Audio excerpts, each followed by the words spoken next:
আসসালামু আলাইকুম। বেনজির প্রসঙ্গে কাদের বললেন, যত প্রভাবশালী হন অপরাধ করলে শাস্তি পেতে হবে। মানে বিষয়টা একটু ধাক্কাই লাগছে। আবার বলা যায় যে এটাই হয়তো নিয়তি বা পরিণতি। সাবেক আইজিপি বেনজির আহমেদ এখন কোনো দায়িত্বে নেই। দলের সরকারের কোনো দায়িত্বেই নেই।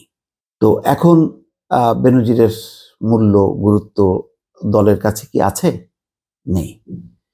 সুতরাং এখন যদি বেনজিরের বিরুদ্ধে সরকার কোনো তদন্ত করে, তাতে দুটি জিনিস হবে।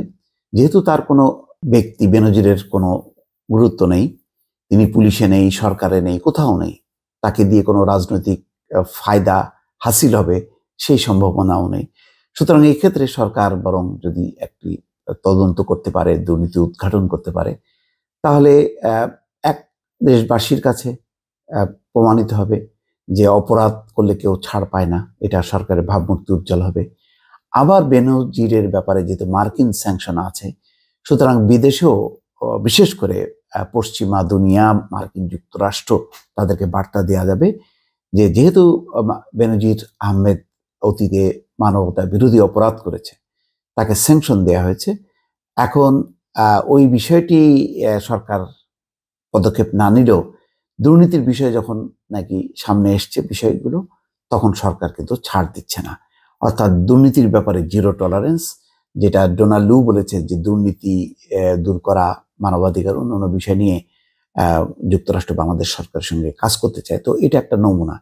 তো এখন ভালো এই সময়, যেহেতু তিনি সিটিং কোনো আইজিপি না, সুতরাং এই সময় বেনজিরের বিরুদ্ধে পদক্ষেপ নিয়ে এক ধরনের সরকারের ভাবমূর্তি দেশে এবং আন্তর্জাতিকভাবে উজ্জ্বল করা, তার ভাবমূর্তিকে করা এবং সরকারের অবস্থানকে শক্তিশালী করা, সেটা একটা জানান দেওয়ার একটা উপায় হতে পারে।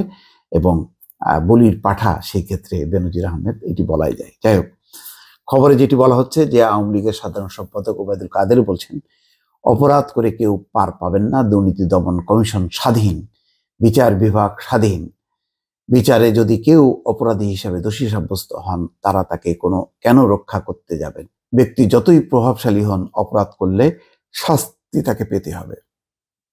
যেই কথা ডক্টর ইউনূসের ক্ষেত্রে বলা হয়, সেই ক্ষেত্রে বেনজির আহমেদের ক্ষেত্রেও বলা হবে। এখন বলা হবে যে কই, আমরা তো বেনজির কেউ ছাড় দেয়নি, তাহলে ডক্টর ইউনূসের ব্যাপারে ছাড় দেব কেন? এরকম অনেকগুলো রাজনৈতিক সমীকরণ আছে, সেগুলি হয়তো মেলানোর চেষ্টা করা হবে। শুক্রবার বেলা 11টায় আওয়ামী লীগ অফিসে এক সংবাদ সম্মেলনে ওবায়দুল কাদের এই কথা বলছেন। বৃহস্পতিবার বেনজির আহমেদ তার স্ত্রী ও মেয়ের নামে থাকা স্থাবর সম্পদ জব্দ করার আদেশ দিয়েছেন আদালত। একই সঙ্গে তাদের ব্যাংক হিসাব অবরুদ্ধ অর্থাৎ ফ্রিজ করারও আদেশ দেওয়া হয়েছে। ঢাকা মহানগর আদালতের সিনিয়র স্পেশাল জজ মোহাম্মদ আসামস জগলুল হোসেন এই আদেশ দেন। দুদকের আবেদনের পরিপ্রেক্ষিতে আদালতের এই আদেশ আসে। বেনজির আহমেদের সম্পদ অনুসন্ধানের অংশ হিসাবে আদালতে এই আবেদন করেছিল দুদক। বেনজির আহমেদ প্রসঙ্গে সংবাদ সম্মেলনে ওবায়দুল কাদের বলেন, বিষয়টি দেখতে হবে, ব্যক্তি যত প্রভাবশালী হোক অপরাধ করতে পারে, অপকর্ম করতে পারে। কথা হচ্ছে এই ব্যাপারে তাদের অপকর্ম, অপরাধের শাস্তির ব্যাপারে সরকার সৎ সাহস দেখিয়েছে কিনা। অপরাধীদের শাস্তি দিতে শেখ হাসিনা সরকারের সৎ সাহস আছে বলে উল্লেখ করে আওয়ামী লীগের সাধারণ সম্পাদক বলছেন, অপরাধ করে কেউ পার পাবে না, বিচার বিভাগ স্বাধীন, দুদক স্বাধীন। সেখানে যদি অপরাধী হিসেবে সাব্যস্ত হয় কেউ, আমরা তাকে প্রোটেকশন দিতে যাব কেন? তিনি সাবেক আইজিপি হন, সাবেক সেনা প্রধান হন, আমাদের দেশে প্রচলিত আইনে তাদের শাস্তির কাছে সমর্পণ করবে না। এ কারণে কোনো প্রকার সরকারের কাউকে প্রোটেকশন দেওয়ার বিষয় নেই। অর্থাৎ সেনাপ্রধানের বিষয়টাও সামনে নিয়ে আসলেন এই প্রসঙ্গ, যে সেনাপ্রধানও যদি একইভাবে অপরাধ করে থাকে, সাবেক সেনাপ্রধান আজিজ, তাকেও ছাড় দেওয়া হবে না। আসলে এখন দুইজনেরই কারোরই কোনো গুরুত্ব নেই। জেনারেল আজিজ হোক আর বেনজির আহমেদ হোক, দুইজনই রিটায়ার্ড লোক, তাদের স্যাংশন আছে, তারা আন্তর্জাতিকভাবে বাইরেও যেতে পারবে না। আবার দেশে তাদেরকে লালন পালন করবে কেন, কি কারণে? সরকার তো তার একটা অবস্থান করতে চায়, দৃঢ় করতে চায়, অন্তত এইগুলো ব্যাপারে পদক্ষেপ নিয়ে। ওবায়দুল কাদের বলছেন, বুয়েট শিক্ষার্থী আবরার ফাহাদ হত্যাকাণ্ডে যাদের দণ্ড হয়েছে তার অধিকাংশ নয়, সবাই ছাত্রলীগ, কিন্তু সরকার তাদের প্রোটেকশন দিতে যায়নি। এমনকি বিশ্বজিৎ দাসের হত্যাকারীদের ফাঁসি হয়েছে, সেখানে সরকার কোনো প্রোটেকশন দেয়নি। তবে বিশ্বজিতের ব্যাপারটা খুবই ন্যাক্কারজনক, অধিকাংশই ছাড় পেয়ে চলে গেছে। যাই হোক, পরে অপরাধ হয়েছিল, সেটা কমানো হয়েছে।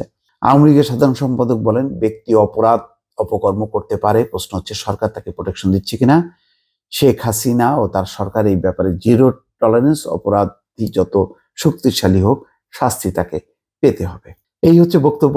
দেখা যাক পরবর্তী ঘটনার প্রবাহ কোন দিকে আগায়। ভালো থাকবেন। আল্লাহ হাফেজ।